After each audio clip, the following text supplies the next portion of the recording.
Please welcome John Gossett and Kim Young. Thank you for inviting us. This is my son, Cody. I lost him to suicide. It's been almost 3 years now. He was almost 19.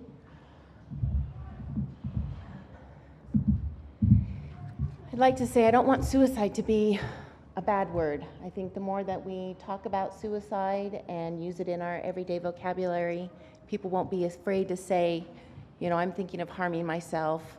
I don't want to be on this earth anymore. My troubles are bad, whatever they happen to be. So I'm a survivor of suicide loss. Like I said, my son was almost 19. He was happy, he was carefree. He did not have signs that he was going to take his life. We asked him, "Are you suicidal?" After we'd had the suicides in our community, we had to have a discussion with our family that suicide isn't the right way. And he said, "No, I'm not suicidal. I wouldn't do that. I'm sad, but I'm not going to take my own life." So we continued to have the conversations. If you're feeling any of these, let's get you to the doctor. So after some time of talking, he said, "Yeah, I need to go to the doctor because I'm not sleeping well. I'm having this recurring dream. Let's get me the help that I need." So we did. Had him to the doctors, had him to the psychologist, and things seemed to be going good. He'd had friends that were going in the military, which was what he wanted to do. That was his lifelong dream, to follow in my husband and I's footsteps, to go in the military and to help others. He was not able to do that, not because of his brains. He had immense brains. He had peanut allergies. The military would not take him because he was allergic to peanuts. So his dreams at that point were knocked down. And us as good parents said, "Hey, you're smart as a whip. Take this other path. You can still help others and do what we've done, but you have to go to college. You might have to start at the bottom of the rung and work your way up. You're 19, you're young, you can do this." So he did. He went to college for a short time. His other friends had left to go on missions, so he was kind of feeling that abandonment that as young adults wanting to fly and spread their wings do. He wanted to leave. He was ready to go out on his own. But because he was a pizza delivery boy, he was in college, said, "You're not ready to leave our nest yet. We're going to protect you. We're going to help you. We're going to guide you. We will forever be here for you." That wasn't good enough for him. He wanted to leave. We've had the loss of a few friends. We'd had some other incidences that happened in our family and our work relationship with others. His girlfriend was in the Air Force, and they'd broken up. So not only did he have friends that were leaving, but he'd broken up with his girlfriend. So in our minds, we felt that he was feeling that loss and abandonment, and that that's what made him decide to take his life, that he felt there wasn't any other way out. Even though we talked about it, and he said no, he wouldn't do it, something in his brain clicked that night. That morning, actually, I woke him up to go to school in the morning. Knew he hadn't done his homework for college. So I said, "Come on, let's go to school." "I will, Mom, I love you."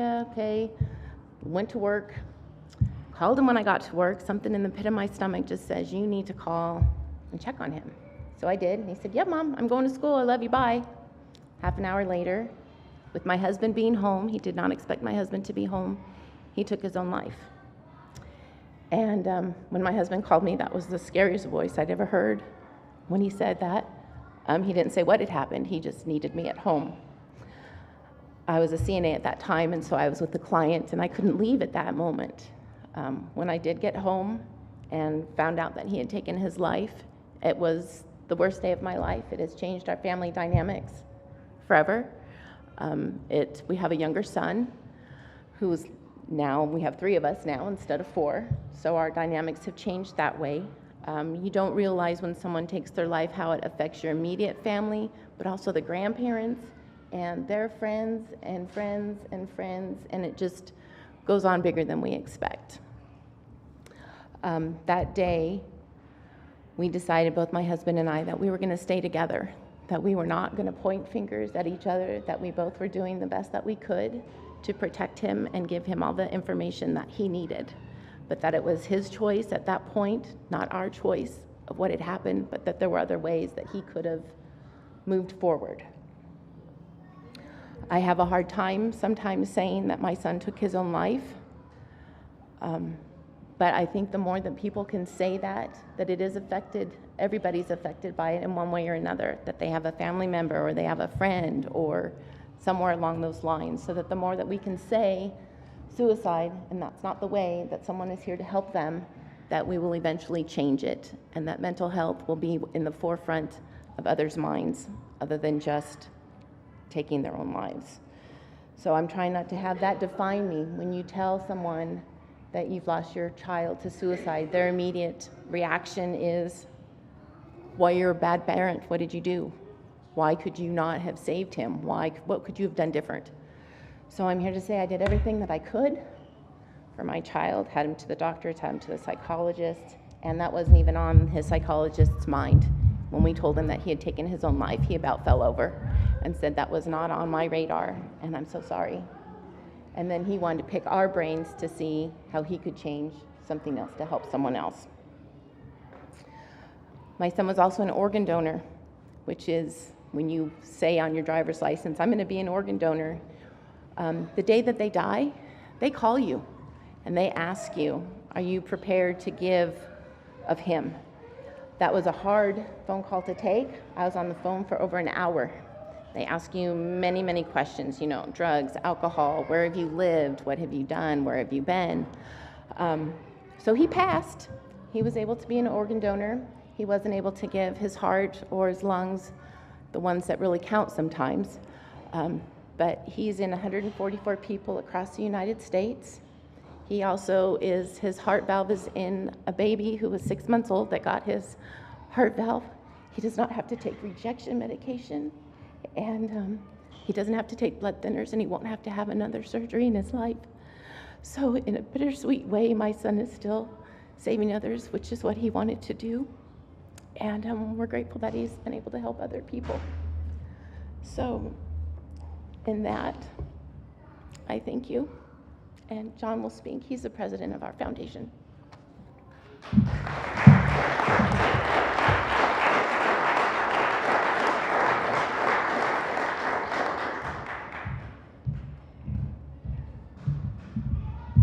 She was supposed to take 18 minutes, so. I don't know how long it took. It was like 3. You want to come back up? Well, Aaron's recording this, so if you play this backwards, the talks will get better and better and better. So this is kind of the downside to your day. Well, like Kim said, we're here to represent Life's Worth Living Foundation that started in early 2014. And I have not suffered a loss within my own family. And but I'll tell you, people will say to me all the time, well, why are you doing this? And as boring as this is, I just want to share with you some statistics so that you understand why it is as important to us as it is. But approximately every 40 seconds, someone attempts suicide in the U.S. Every 40 seconds. Suicide takes the lives of nearly 42,000 people a year in the U.S. You think about Mothers Against Drunk Drivers and groups like that.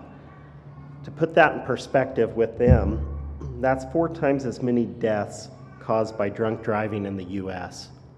It's 3 times higher than all deaths caused in automobile accidents. Mentioned that we live in Tooele. Tooele is kind of a military town, and this is a staggering statistic. We lose 22 military vets a day to suicide. 22 a day. As far as just general public, we lose someone to suicide every 12.8 minutes. And that's just in the U.S., that's not worldwide. And this statistic I'm going to go into a little bit more, but every day in America we lose about 117 people to suicide. So, after September 11th, for some reason, airlines kind of stay in my mind a little bit, but That would be the equivalent of loading up a commercial airliner and crashing it every other day. Just filling up a commercial airliner, if you can put that into perspective, every other day having one go down and killing everyone on board. You know, luckily, if it was an airliner, a lot would change. There would be a lot done. You know, they'd ground flights, they would look at the individual planes and see what was the matter with it, and something would be done to save those lives. Unfortunately, with suicide, it just becomes a statistic. We're just losing that many people a day, and these are great people. Suicide is the fourth leading cause of death for adults 15 to 64. Fourth cause. As many of you know, Aaron and his wife are both teachers.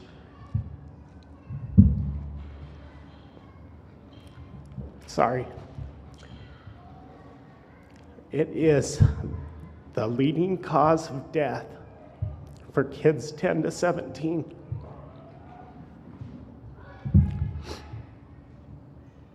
Kind of a boob, so you're going to have to put up with that a little bit.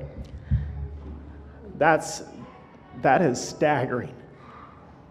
The leading cause of our kids dying is suicide. Suicide rates are the highest in the spring.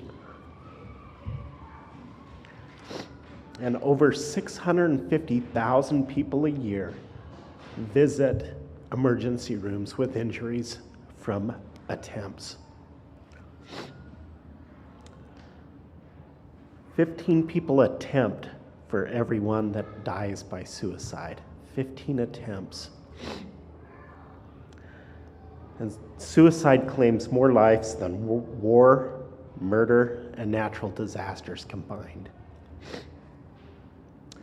Utah, unfortunately, is moving in the wrong direction. We're now fourth in the nation for suicides. We were fifth last year. We were 10th in 2009, we were 7th in 2011, and we've just moved up that chain all the way to fourth. So we're definitely, that's not a statistic we should be proud of at all. Utah has nearly 600 suicides a year. That's 60% higher than 8 years ago. So you kind of have to ask yourself, 8 years, what's changed? What's changed in 8 years that's caused us to go up that drastically? Utah has nearly 4,000 documented unsuccessful, you shouldn't say it that way because none of it's successful, but attempts per year, 4,000.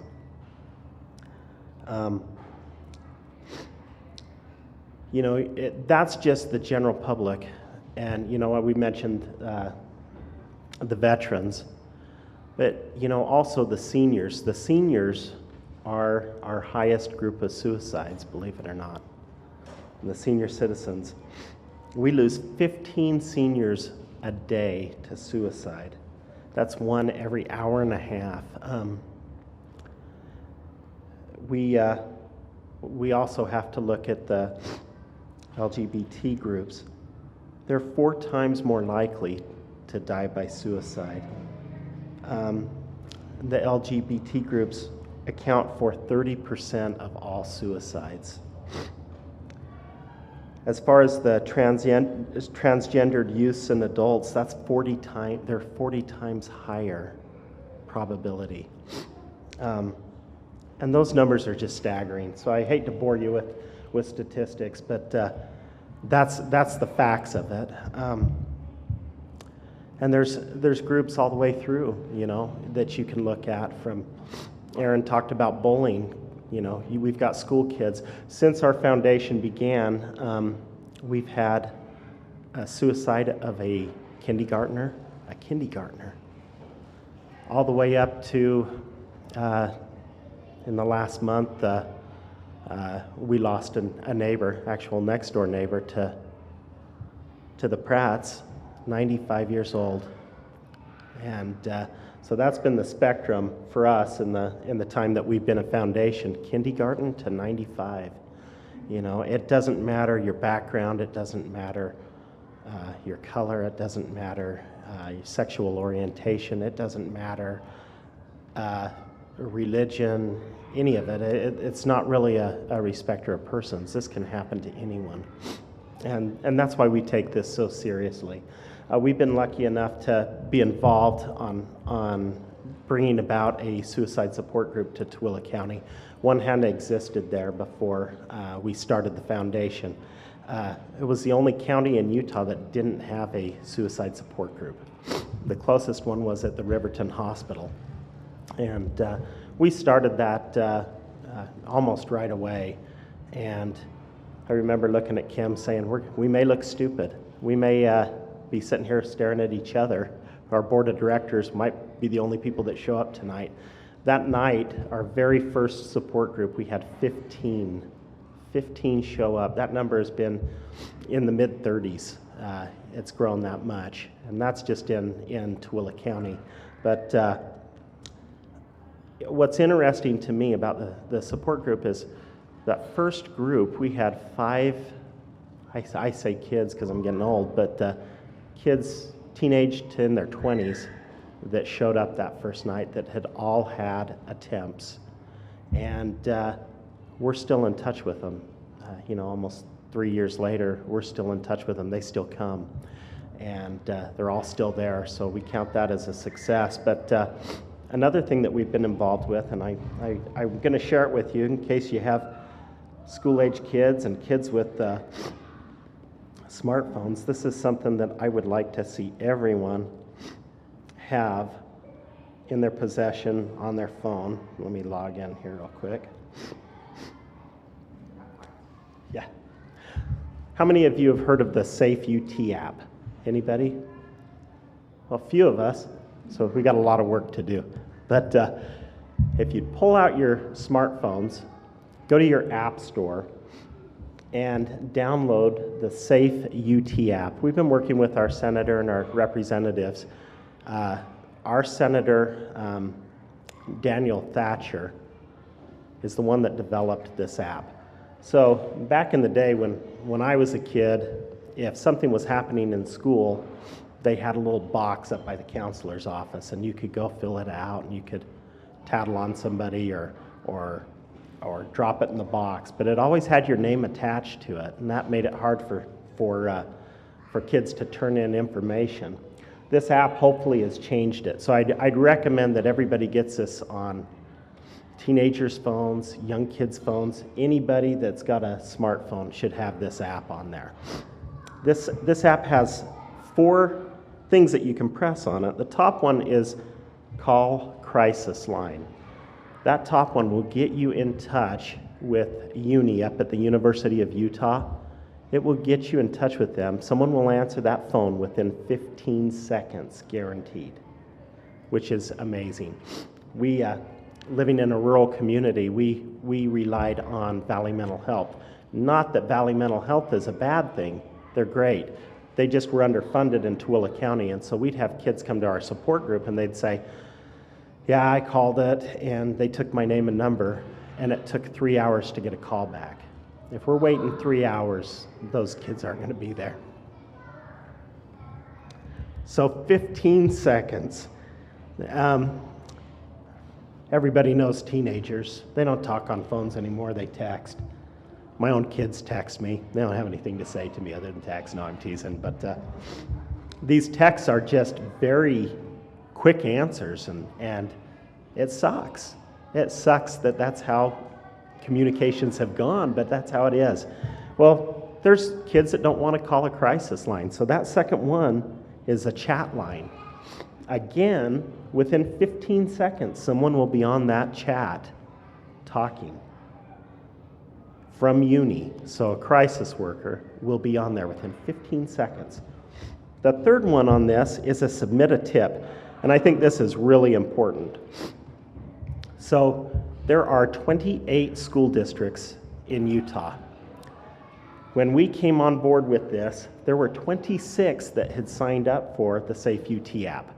2 of them chose not to, Granite School District and Tooele. And they had said, we don't want anything to do with it. We have our own system in place. And we did. We had a system called SIS, And unfortunately, with SIS, you sign in. And so people know who you are when you sign in to the SIS system. The minute that we were able to get Tooele School District on board with this Safe UT app, I get this stat wrong all the time. It was like 30 times as many reports were coming into the school. But those reports went into the school district office. They also went into the principal of the school, and it also went to the authorities. So, I mean, they would go right in. So, for instance, when you pull that up and you hit the submit a tip, I'm going to go down like it's me logging in. So I'll go down to Tooele and I'll click on it. And I'm kind of an old fart, so my kids were in Tooele High School, the very last. All my kids are out of school now. But when you click on the particular school that you're attending or your kids are attending, it brings up a long list of things, and I'm going to read them to you. Things that they can report: abuse, alcohol, bullying, crime, crisis, cutting, cyberbullying, drugs, fighting, gangs, mental health, planned school attack, school complaint, sexting, sexual misconduct, smoking, tobacco, stealing, suicide, violence, weapons, and other. So if it were reporting a suicide or someone that was thinking of suicide, you go ahead and click on it. In there, they can input information about this, and the person involved, the date and time, the location, and they can submit an attachment of a video or a photograph that would give evidence to help the administration do what they needed to do.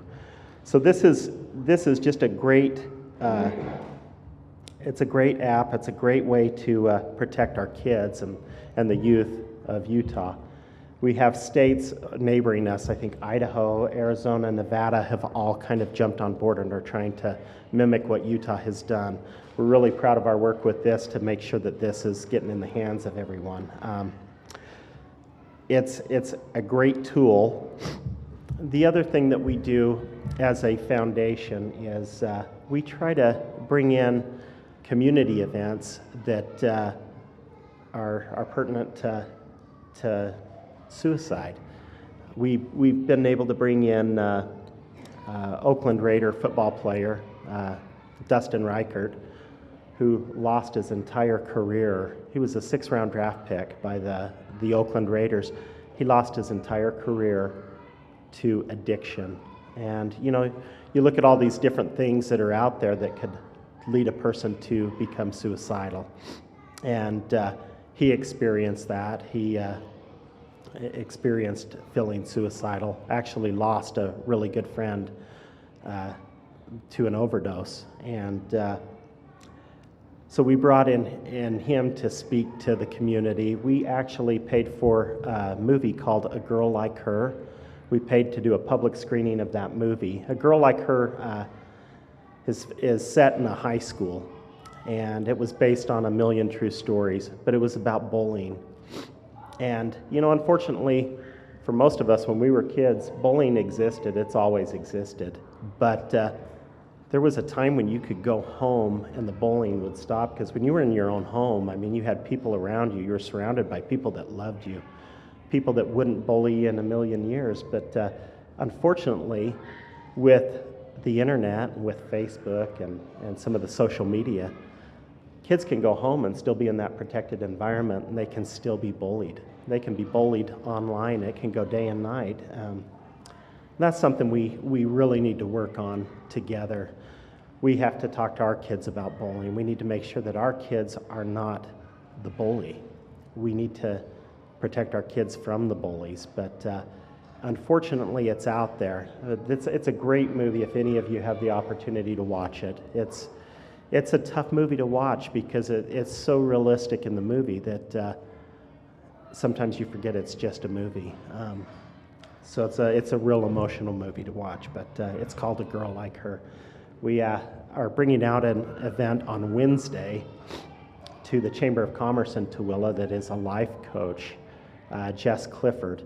We, as a board of directors, we took a training from him, and his training was on stories. Every one of us, no matter who we are, we have a story. Our life has been a story, and that story affects us. And we see it in our support groups. A lot of times people have a story and they get stuck in that story.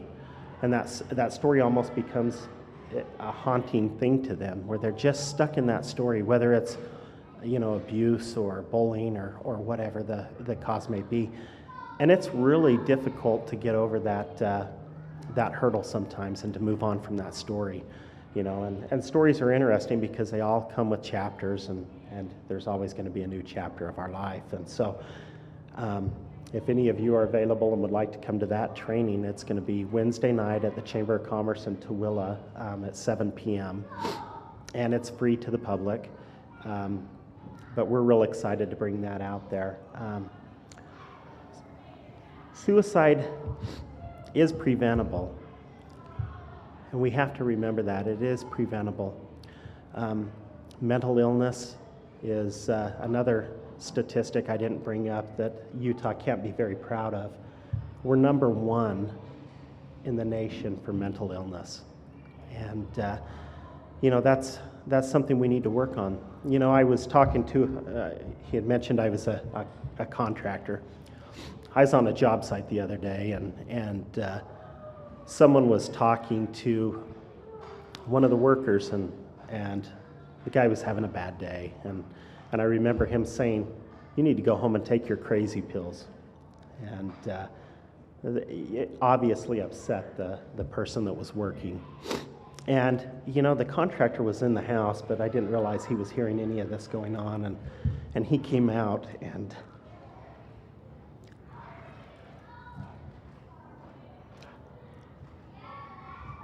sorry. He came out and he put a stop to it. I was really, really proud of the guy. He was a great guy. But he came out and he said, you shouldn't be talking like that. He said, "You know what?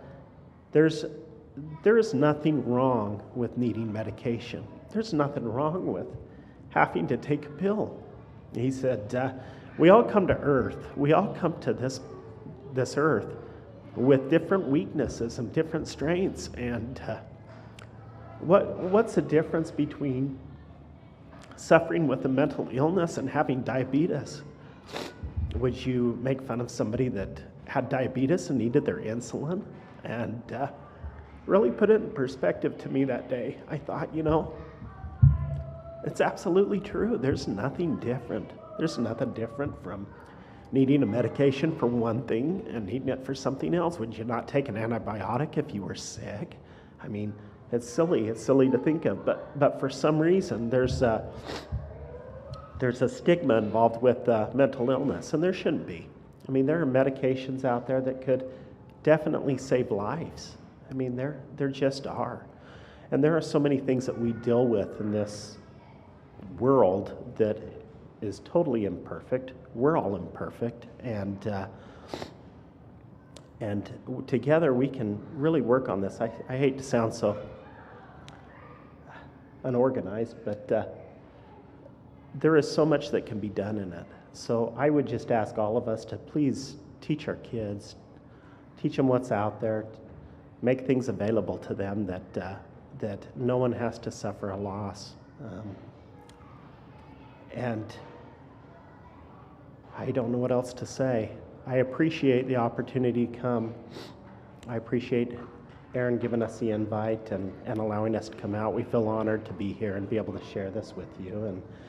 And I'll ask Kim to come back up, and she's available for questions and answers. No, I'm teasing. We'll both. Both of us.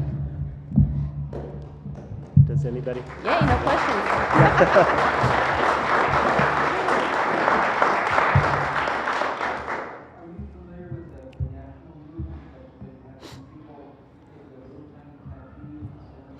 Yes. Well, actually, the semicolon, you want to speak about that? Just take a pause and think, is what they're making that. A semicolon, I wasn't very good in English class, so I can tell you. That's why I'm a contractor, but a semicolon is when you come to the end of your thought, but the sentence isn't over. So it's kind of one of those deals that while you might have this thought, your story isn't over yet. And that semicolon represents that there's more to do.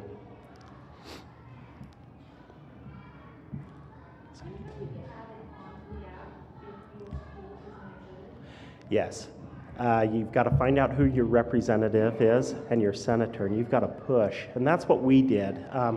We've been involved in the political part of our foundation, not because we like politics, but unfortunately, you got to kind of jump through those hoops. Where do you live at? There are. You know, we spoke on Monday, last Monday, we spoke at a Catholic church, St. Marguerite's Catholic Church, and they have a Catholic school. It's not on there either. So yeah, it's very important to write letters. When you're writing letters to your senator and your representative, make sure you point out that you are their constituent. They represent you, and that's their job. Whether they do it well or they don't do it well, that's their job. And so you can start a movement on social media, and you can get people to be involved with you. The squeaky wheel gets the grease. So if you push, we pushed with Tooele School District, and there were times where I felt like it was getting a little bit ugly. But at the end of the day, and I'll say this where we have two people that work at Tooele School District, but at the end of the day, they changed their opinion, and at the same end of the day, they had a front page article in the newspaper saying how they did it. But they did do it. No, I don't think you can. Yeah, it is. It is. But you know what? I think we've made a lot of headway to get 26 out of the 28 districts. If your district's in there, is there other schools in the district in there?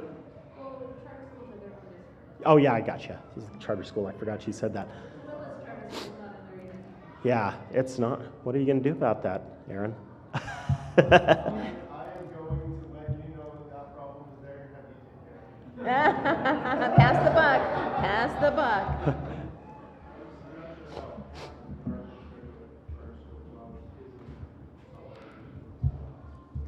It is in there? Perfect. Well, I'll tell you, Daniel Thatcher, he is our senator. He's the one that developed the app. He would be a great resource to go to and ask. He's on Facebook as well. He's one of my friends on Facebook. So I would reach out to him, and I would reach out to your representative. Do you know what district you're in? No, I mean political district. Okay. You can go on to probably Utah State Gov and locate who your representatives are, but don't be afraid to call them. These guys are, you think that senators and legislators are real, they're just ordinary people trying to make a difference, and it's definitely worth reaching out. I would say do anything in your power to get it in, because how many kids are in your school? 500.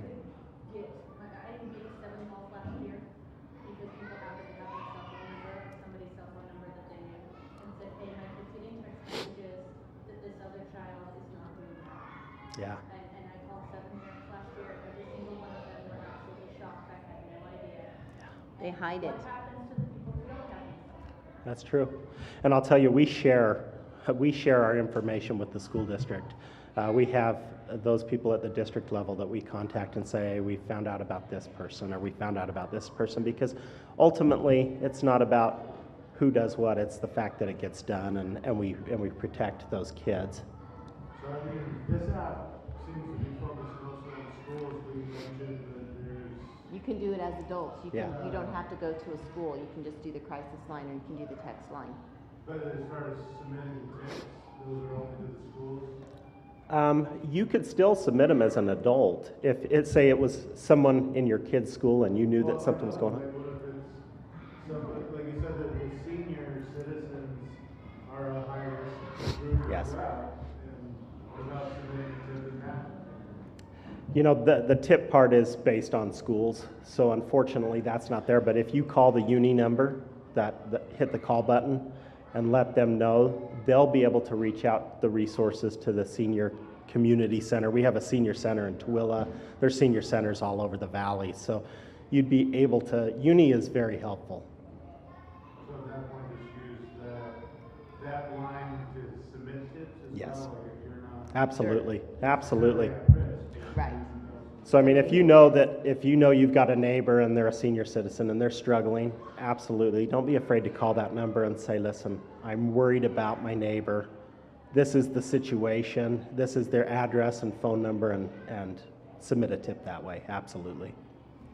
So if you have the communities with schools, then is there a way for you to get student body more involved, realizing that like assemblies and use it for signs, symptoms, things like that? You know, And the voice behind the student body can actually maybe be driving force for that, or you know, there's another group in Utah called Safe for Utah, and it's Dr. Greg Hudnall. He's out of Utah County, and the secondary schools, the junior highs and the high schools, have what's called a Hope Squad. And so what they do is it's kind of a peer-to-peer, and her son Alex is actually on the Hope Squad for Stansbury High School.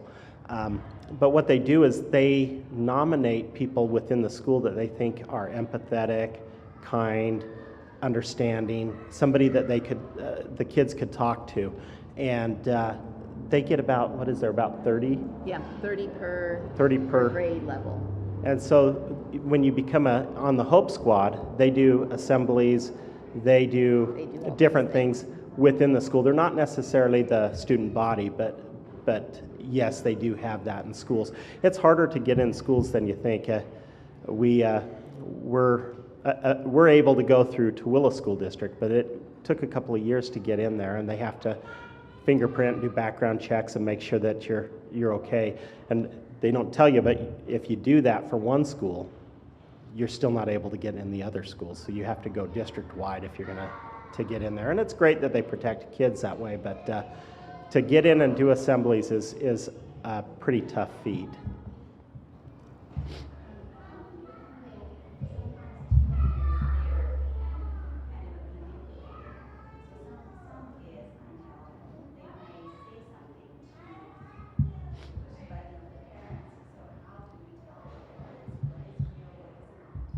Well, You don't know.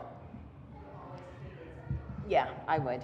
I was going to say the outcome is too important to overlook. So if you have someone that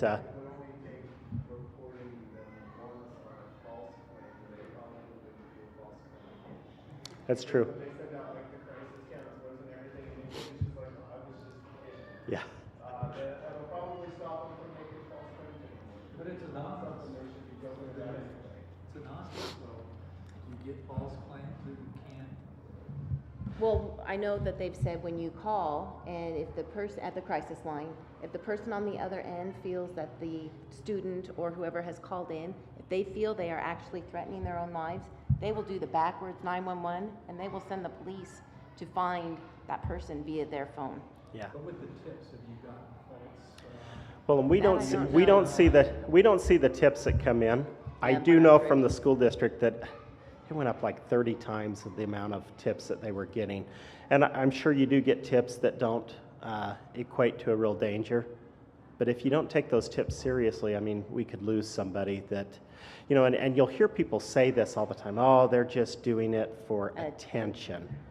Well, they could be doing it for attention, and people will say that to us all the time, you know, how do you know which one of these kids that come to your support group are doing it for attention? And we've said, it's not our deal to judge. It's just our deal to make sure that we're there for them. And, you know, I have somebody I work with that said to me, you really think you're making a difference? I mean, how are you going to know? You know, what if these kids are just doing it to have somebody to talk to? And I think at that point, if we volunteer our time and someone just needs a friend or somebody they can talk to, that's not wasting my time. I'm okay with it, you know. On the subject of quote unquote just looking for attention, well maybe that's exactly what they need. It's true. Exactly. And so when they come to our support group, at least they feel they're part of something. And so if they continue to come, then we know they're important enough.